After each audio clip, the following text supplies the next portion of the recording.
O termo porcentagem é muito utilizado no cotidiano das pessoas, principalmente em situações ligadas a juros, matemática financeiras e desconto.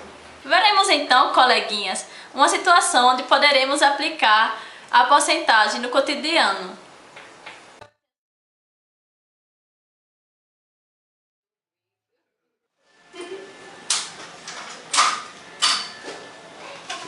Não, pelo amor de Deus, né?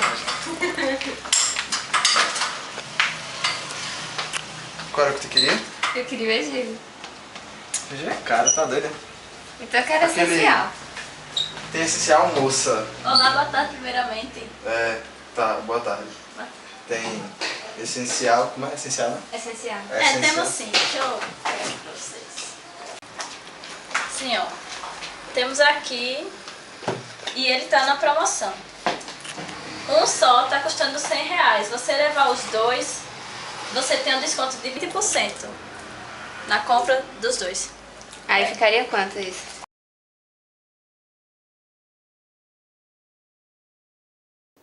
A cidade de Guarulhos, em São Paulo, tem o 8º PIB municipal do Brasil, além do maior aeroporto da América do Sul. Em proporção, possui a economia em que mais cresce em indústrias, conforme mostra o gráfico. Analisando os dados percentuais do gráfico, qual a diferença entre o maior e o menor centro em crescimento no polo das indústrias? Resolução. A questão não deixa claro que São Paulo, capital, seja dos municípios do Brasil o de menor crescimento industrial. Admitindo-se que a diferença entre o maior e o menor centro em crescimento no polo das indústrias pedida seja a diferença entre a maior e a menor porcentagem apresentada no gráfico, esta diferença em porcentagem é 60,52 menos 3,57 igual a 56,95. Observe que essa diferença não faz o menor sentido, pois a quantidade inicial de indústrias de Guarulhos não é a mesma quantidade inicial de indústrias de São Paulo, capital. Além do município de Guarulhos está contido no estado de São Paulo e este no Brasil. Segundo economistas, o aumento do dólar em relação ao real acarreta a inflação interna no Brasil, de modo que a cada aumento de 10% do dólar corresponde uma inflação de 1% a 1,5% no Brasil. Supondo válida essa regra, se o dólar valia R$ 1,60 e passou a valer R$ 2, então a inflação correspondente no Brasil foi de... O enunciado diz que a cada aumento de 10% corresponde à inflação de 1 a 1,5%. Nesse caso, observe. R$ 1,60, que era o preço do dólar antes, está para 100%. E 40 centavos, que foi o aumento do dólar, está para X. Portanto, 4x igual a 100, x igual a 25%. Então, o resultado é assim. Temos aqui aumentos de 10%. Então, a inflação é de 2 a 3%.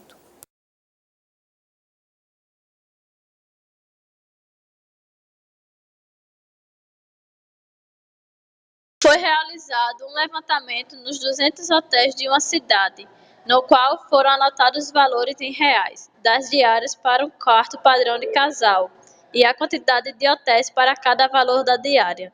Os valores das diárias foram A. R$ 200, B. R$ 300, C. R$ 400 e D. R$ 600. No gráfico, as áreas representam as quantidades de hotéis pesquisados em porcentagem para cada valor da diária. O valor mediano da diária em reais para o quarto padrão de casal nesta cidade é... Resolução. Observemos que 25% vezes 200 é igual a 50 hotéis cobram a diária A, R$ 200. 25% vezes 200 é igual a 50 hotéis cobram a diária B, R$ 300.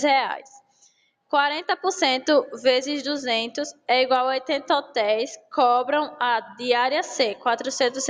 E 10% vezes 200 é igual a 20 hotéis cobram a diária de R$ 600. O rol das diárias em reais destes 200 hotéis vai ficar entre 300 e 400 reais. Aí, desta forma, o valor médio das diárias em reais é x, que é igual a 50 vezes 200, mais 50 vezes 300, mais 80 vezes 400, mais 20 vezes 600, sobre 200, que vai dar 345. E o valor mediano em reais pedido é MD, que é igual a 300 mais 400 sobre 200, que vai dar igual a 350.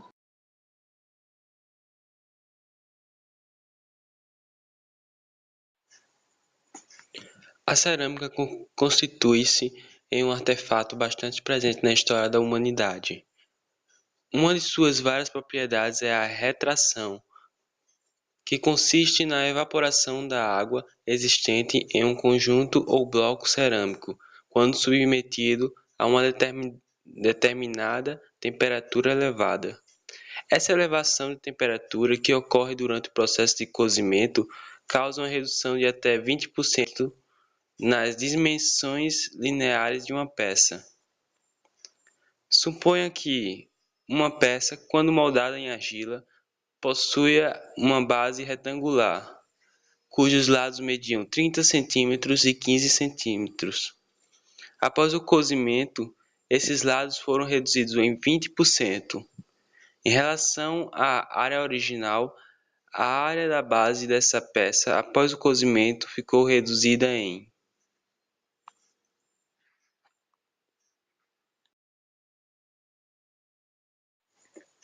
Se a medida dos lados da base retangular de uma dessas peças de argila são igual a A e B, então após o cozimento serão respectivamente iguais a 0,6A e 0,6B. Assim, a razão entre a área da base da peça após o cozimento e a área da base da peça original é igual a 0,8A vezes 0,8B sobre A vezes B, igual a 0,64 igual a 64%, ou seja, fica reduzida em 100% menos 64%, igual a 36%.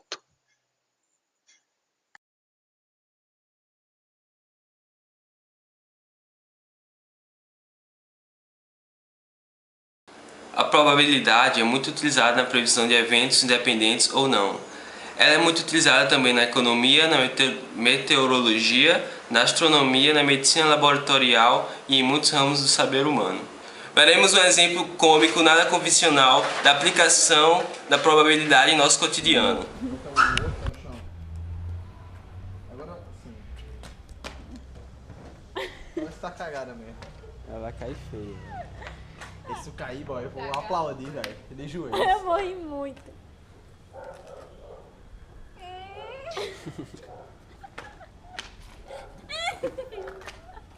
Que massa. Não, vou dormir.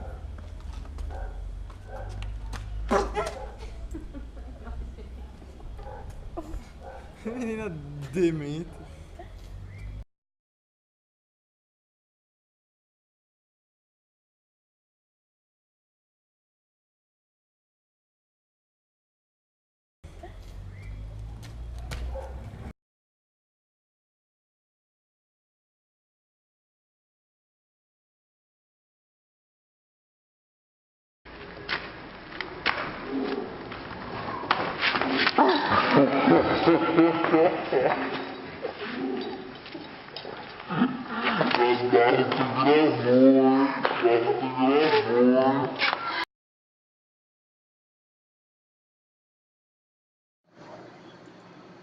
Segundo estudos realizados em um centro de pesquisas geológicas, a probabilidade de um terremoto ocorrer no mar de certa cidade é de 70%, e a probabilidade de ocorrer em terra é de 30%.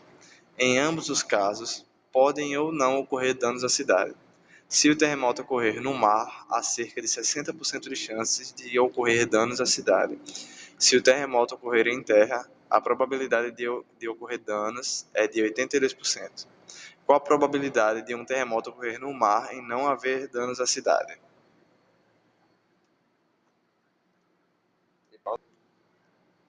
Resolução. A probabilidade de ocorrer um terremoto no mar é de 70%, e de causar danos é de 60%, de não causar danos é de 40%. A probabilidade de ocorrer um terremoto em terra é de 30%, de causar danos é de 82%, de não causar danos é de 18%.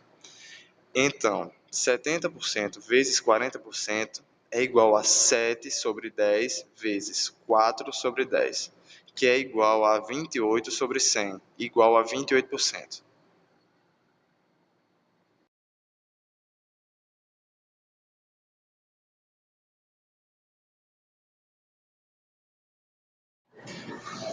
Numa escola com 1.200 alunos, foram realizada uma pesquisa sobre o conhecimento destas em duas línguas estrangeiras, inglês e espanhol. Nessa pesquisa, constatou-se que 600 alunos falam inglês, 500 falam espanhol e 300 não falam qualquer um desses idiomas. Escolhendo-se um aluno dessa escola ao acaso e sabendo-se que ele não fala inglês, qual a probabilidade de que esse aluno fale espanhol? Solução.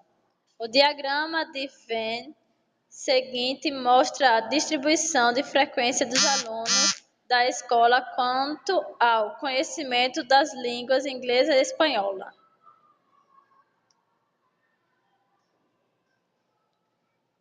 Desta forma, o diagrama fica: dos alunos da escola, 300 mais 300 é igual a 600 não falam inglês e destes, 300 falam espanhol. A probabilidade de um aluno que não fala inglês falar espanhol é de 300 sobre 600, que é igual a 1/2.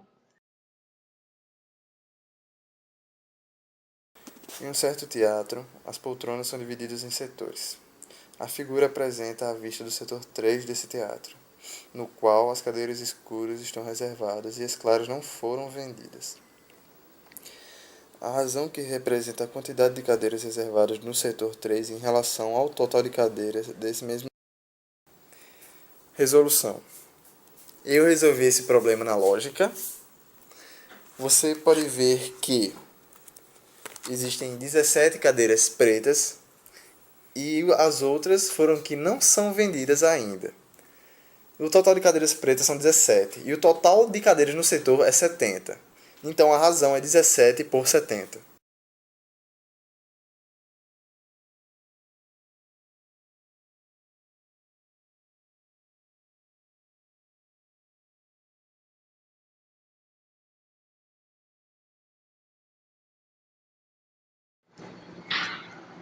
Uma loja acompanhou o número de compradores de dois produtos, A e B, durante os meses de janeiro, fevereiro e março de 2012. Com isso, obteve este gráfico. A loja sorteará um brinde entre os compradores do produto A e outro brinde entre os compradores do produto B. Qual a probabilidade de que os dois sorteados tenham feito suas compras em fevereiro de 2012? Resolução. Primeiro, o número de compradores do produto A é 10 mais 30 mais 60, que é igual a 100, dos quais 30 fizeram a compra em fevereiro de 2012. Segundo, o número de compradores do produto B é 20 mais 80, que é igual a 120, dos quais fizeram a compra em fevereiro de 2012. Com isso, a probabilidade de que os dois sorteados tenham feito suas compras em fevereiro de 2012 é 30 sobre 100 vezes 20 sobre 120, que é igual a 1 sobre 20.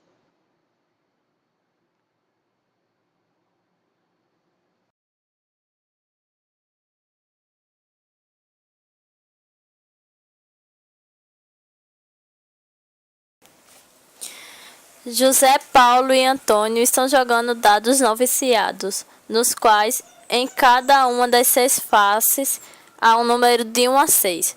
Cada um deles jogará os 2 dados simultaneamente. José acredita que, após jogar seus dados, os números das faces voltadas para cima lhe darão uma soma igual a 7. Já Paulo acredita que sua soma será igual a 4 e Antônio acredita que sua soma será igual a 8. Com essa escolha, quem tem a maior probabilidade de acertar suas respectivas somas é... Existem 6 possibilidades para formar a soma 7, que são 1, 6, 2, 5, 3, 4, 4, 3, 5, 2, 6, 1. Existem 3 possibilidades de formar a soma 4, que são 1, 3, 2, 2 e 3, 1. Existem 5 possibilidades para formar a soma 8, que são 2, 6, 3, 5, 4, 4, 5, 3, 6, 2. Assim, quem tem a maior possibilidade de acertar a soma é José, já que há 6 possibilidades para formar a sua soma, 5 possibilidades para formar a soma de Antônio e 3 possibilidades para formar a soma de Paulo.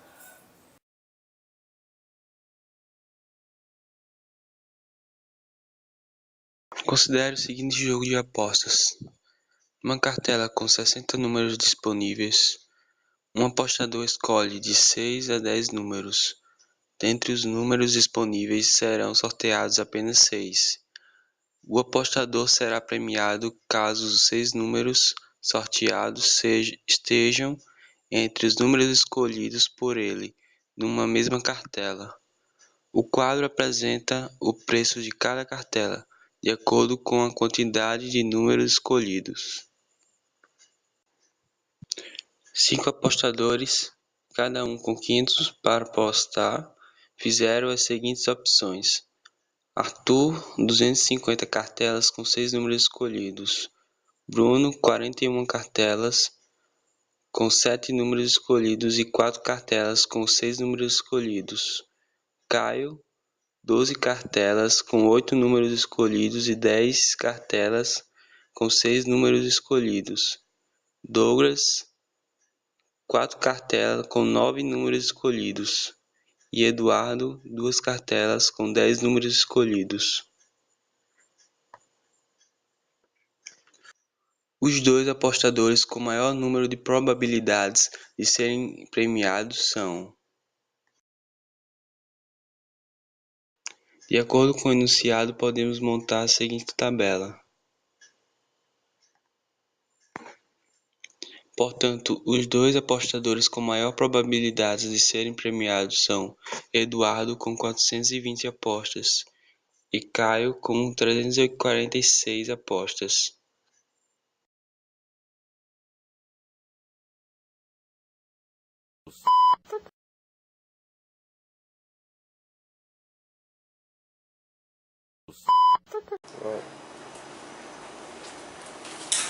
Ah, minha caneta caiu. Vou pegar aqui rapidinho. Rapidinho, vou pegar aqui rapidinho. Rapidinho. Oh! Caiu aqui.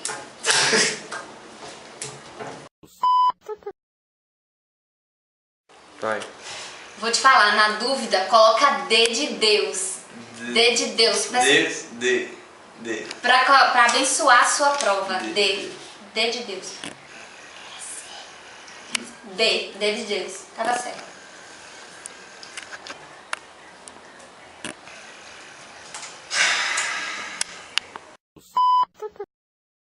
Vai. Sente-se atrás do mais gordo da sala, assim você pode filar sem o professor conseguir te ver.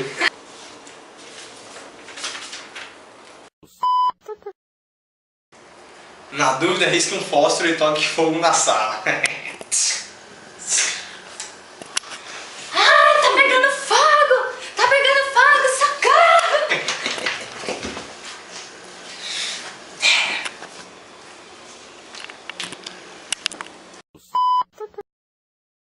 Peça pro seu amigo chamar o fiscal da prova. Assim vai ficar mais fácil pra você pedir fila. Fiscal!